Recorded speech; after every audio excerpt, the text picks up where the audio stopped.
Welcome back to As a Matter of Law.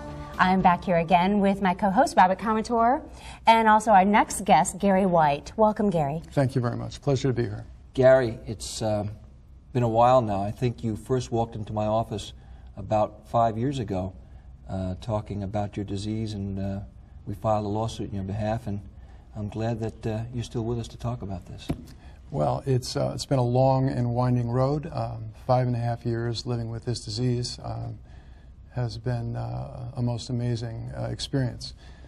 As you know, I was diagnosed 5 years ago and saw doctors up and down the East Coast, and really basically the disease was quite progressed at that point, and nobody really gave me more than about 6 months to live. But I had the good fortune to encounter a team of people at Columbia Presbyterian in New York City, where a young surgeon of extraordinary skill was willing to undertake some surgery, and during that first surgery removed a 14-pound mass from an abdominal cavity, and that began the long, strange road of treatment that has ensued.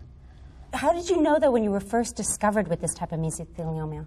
Well, I'd sort of been complaining for about 2 years to my general practitioner about some general sort of abdominal discomfort.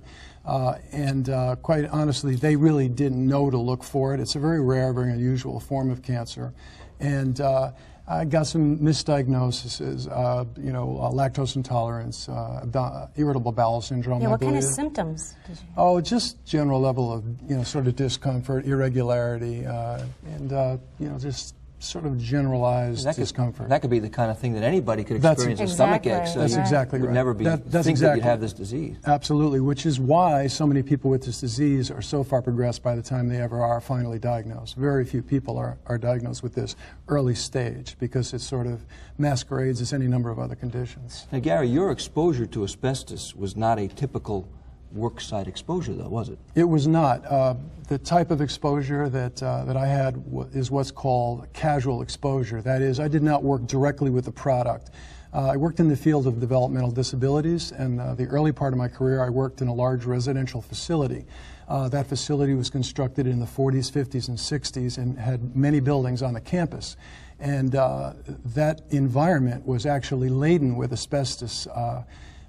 Little did we know that at the time, but soon after I left, OSHA was called in to investigate the environment. They issued an over 1,000-page report, and based on the outcome of that report, that facility was closed down. Abatement was done in some buildings.